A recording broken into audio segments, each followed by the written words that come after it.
የአደባባይ ሲሳይ የፊንቴክ ኢንቨስትመንት ድራማና የኪነ ጥበብ ባለሙያዎቹ እጣ ፈንታም ያመኑት ፈረስ ጥሎ ካልሄደ የገነቡት ቤት ተደርምሶ ካልገደለ የሚል መተማመን ቦታ ለማጣቱ እነሆ ተጨባጭ ማሳያ።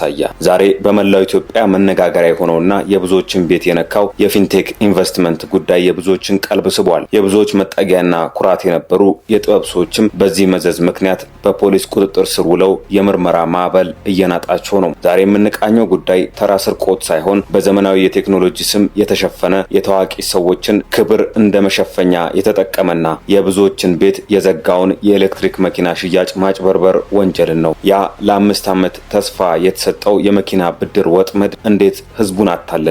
ዮናታን ጌታቸው የተባለው ግለሰብና ግብረ አበሮቹ እንዴት የሀገሪቱን ትላልቅ አርቲስቶች ለጥፋታቸው ጋሻ አደረጉ? በፌዴራል ፖሊስ ቁጥጥር ስር የዋሉት እነ ሰራዊት ፍቅሬና መንሱር ጀማል እጣ ፋንታ ምን ሊሆን ይችላል የሚሉትን ነጥቦች በዝርዝር እንተነትናለን። ለቻናላችን አዲስ የሆናችሁ ላይክ እና ሰብስክራይብ በማድረግ እንድትወዳጁን እንጠይቃለን። በቴክኖሎጂ ስም የተሸሸገው ተኩላ ለመሆኑ ፊንቴክ ምንድን ነው? ብዙዎች ቃሉ አዲስ ቢሆንባቸውም ትርጉሙ ግን ቀላል ነው። ፊንቴክ ማለት ፋይናንሻል ቴክኖሎጂ ማለት ሲሆን የገንዘብ ዝውውርን በቴክኖሎጂ ማቀላጠፍ ማለት ነው። የማለት የባንክና የገንዘብ ዝውውርን በዘመናዊ ስልኮችና በኢንተርኔት አማካኝነት ቀላል የሚያደርግ ዘርፍ ማለት ነው። ሐሳቡማ ቀና ነበር። ከዚህ መጋረጃ ጀርባ ግን እንደ ቆቅ እየጮሁ እንደ እባብ እየተሳቡ የሚመጡ አጭበርባሪዎች ይህንን ዘመናዊ ስም ለክፉ ዓላማቸው ተጠቅመውበታል። በዚህ ምክንያት ፊንቴክ የኤሌክትሪክ መኪናዎችን እናስመጣለን፣ ገንዘባችሁን ኢንቨስት አድርጉና በአጭር ጊዜ ውስጥ ትርፋማ ትሆናላችሁ በሚሉ የሐሰት ተስፋዎች ዜጎችን አጥምዷል በሚል የወንጀል መዝገብ የተከፈተበት ተጠርጣሪ ሆኗል። በጉዳዩ ቀንደኛ ተጠርጣሪው ነው ተብሎ በዚህ አሰቃቂ ማጭበርበር በዋና መሐንዲስነት የሚጠቀሰውና በድርጅቱ ስም የሚንቀሳቀሰው ዋና ስራ አስፈጻሚ በፖሊስ ክትትል የሚደረግበት ግለሰብ ዮናታን ጌታቸው ነው። ግለሰቡ በረቀቀ መንገድ እጄን አይታችሁ ስራዬን ወቁ በሚል ትርክት ህዝቡን ሲያታልል ቆይቷል ነው የተባለው። ድርጅቱ በውስጡ የቴክኖሎጂ ባለሙያዎችን፣ የሽያጭ ተወካዮችንና ትልቅ የማስታወቂያ በጀት የነበራቸውን ግለሰቦች ያቀፈ ነበር። የማጭበርበሪያ ስልቱ ደግሞ የኤሌክትሪክ መኪናዎችን በቅናሽ እናስመጣለን፣ በፊንቴክ መድረካችን ኢንቨስት ላደረገ ደግሞ በአጭር ጊዜ ውስጥ ከፍተኛ ትርፍ እንከፍላለን በሚል ተስፋ ዜጎችን ማጥመድ እንደሆነ ተነግሯል። ሳይቆፍሩ ማግኘት ሳይዘሩ ማጨድ የለም ቢባልም ህዝቡ ግን የቀረበለትን አንጸባራቂ ማታለያ እውነት መስሎት ተቀብሎታል። የዚህ ድርጅት ባለቤትና ቀንደኛ መሪ እንደሆነ የሚነገረው ግለሰብ ዮናታን ጌታቸው የሰው ወርቅ አያደምቅ የሚለውን ብሂል ወደ ጎን በማለት የሰውን ወርቅ ብቻ ሳይሆን የድሃን የመጨረሻ ሳንቲም ለመንጠቅ የረቀቀ ወጥመድ ዘርግቷል ተብሏል። የ5 ዓመቱ የተስፋ ወጥመድ እንዲህ ነበር። የኤሌክትሪክ መኪናዎችን በቅናሽ እናስመጣለን፣ የተወሰነ ቅድመ ክፍያ ለከፈለ ዜጋ ደግሞ የቀረውን በ5 ዓመት የብድር ክፍያ እናመቻቻለን የሚል ነበር። ለምድ የተላበሰው ይህ ውጥን የተወሰነ ቅድመ ክፍያ የከፈለ ማንኛውም ዜጋ የቀረውን ክፍያ በ5 ዓመታት ጊዜ ውስጥ እየከፈለም የኤሌክትሪክ መኪና ባለቤት እንዲሆን ነበር። መኪና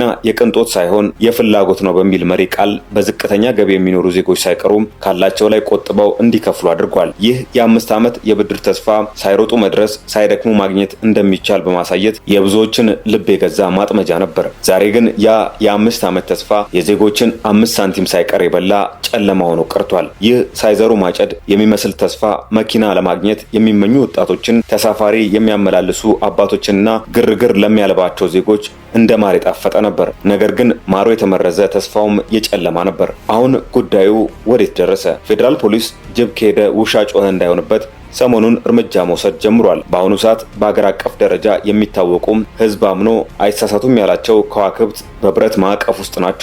ተጠርጣሪዎቹ ግለሰቦች በቁጥጥር ስር ውለው በዝግ ምርመራ እየተካሄደባቸው ነው። የጅብ ችኩል ቀንድ ይነክሳል አይነት ነገሩን ሳያጣሩ ዘው ብለው በመግባት የራሳቸውን ሳያንስ ሌሎችን ለጉዳት ዳርገዋል የተባሉና በፌዴራል ፖሊስ እጅ የወደቁት እነማን እንደሆኑ እንመልከት። የሀገሪቱ የጥበብ ምሰሶ በብዙዎች ዘንድ የማስታወቂያ ንጉስ ተብሎ የሚታወቀው አንጋፋው አርቲስት ሰራዊት ፍቅሬ፣ አርቲስት ዳንኤል ተገኘና ይገረም ደጀኔ የበርካታ ፊልሞችና ድራማዎች ፊቶች ናቸው። የንግድ የማስታወቂያና ሚዲያ ባለሙያው አብርሃም ግዛው ይህ ሰው አንዲት ፍራንክ ሳይከፍል ከፊንቴክ የመኪና ስጦታ የተበረከተለት ነው።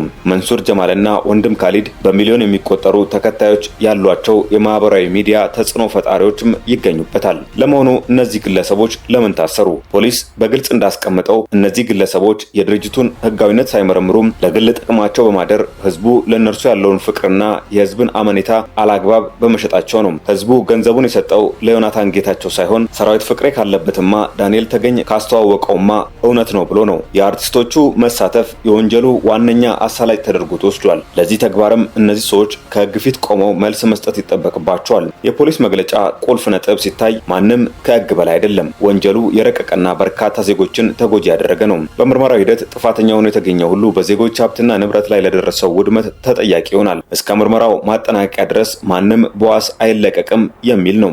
ቁልፍ ጥያቄው ግን እነዚህ አርቲስቶች በደቦ እንብላ ብለው አብረው ሴራውን አውቀውታል ወይስ እነሱም እንደ ህዝቡ በበላውት ሳይሆን በታየውበት ተብለው ተታለዋል? ፖሊስ እስካሁን በዋስ አለመልቀቁ ጉዳዩ ምን ያህል አሳሳቢና አንገብጋቢ እንደሆነ ያሳያል። በፊንቴክ በተሰላው ቁማር ምክንያት የደረሰው ጉዳትና የዜጎች ሰቆቃ ሲታይ ህዝቡ ባልጠረጠረው ጉድጓድ ውስጥ መውደቁን ይመሰክራል። በዚህ ማጭበርበር ምክንያት በቢሊዮን የሚቆጠር የህዝብ ሀብት በአንድ ጀንበር ደብዛው ጠፍቷል። ከ4000 በላይ ተበዳዮች አቤቱታቸውን ለፖሊስ አቅርበዋል። እገሌ ካለበት አይጠፋበትም ብለው ዝነኛ አርቲስቶችንና ተጽዕኖ ፈጣሪ ሰዎችን አምነው በዚህ ላይ ገንዘባቸውን ዘርተው የተሳተፉ ወጣቶች፣ እናቶችና አባቶች ዛሬ የሞራል ጉዳታቸው የትየሌለ ሆነባቸዋል። የማህበራዊ ቀውሱም ቢሆን አያምጣው የሚያስብል ነው። ቤቱን የሸጠ ከዘመድ የተበደረ ጡረታውን ያፈሰሰ ለልጆቹ የቆጠበውን የሰጠ ሁሉም ባዶ እጁን ቀርቶ ዛሬ አቤት የሚልበትን አጥቶ በመንግስት ቢሮዎች ደጃፍ ጥሪቴን አስመልሱልኝ የሚል ሙግት ላይ ይገኛል። ጥሪት በባዶ ተቀረቀረ ማለት ይህ ነው። ከሞት በኋላ መድኃኒት አይረዳም እንደሚባለው አሁን ለተጎዱት ዜጎች ፍትህን ማፈላለግ ቀዳሚ ተግባር ቢሆንም ለወደፊቱ ግን እባብ ያየ በልጥ ይደነግጣል እንዲሉ ህዝቡ ከዚህ ትልቅ ትምህርት ሊወስድ ይገባዋል። የሰው ወርቅ አያደምቅምና በአጭር ጊዜ ሚሊዮነር ለመሆን የሚደረግ ሩጫ መጨረሻው ገደል መሆኑን ልብ ማለት ያስፈልጋል። በርካቶች ለመጭበርበር ሲዳረጉ ይህ የመጀመሪያው አይደለም። ከፊንቴክ በፊት ብዙዎች መጥተው አጭበርብረው ዘርፈው ብዙዎችን ጎድተዋል። ፊንቴክም በተጠረጠረበት ወንጀል የድርሻውን ቦጭቆም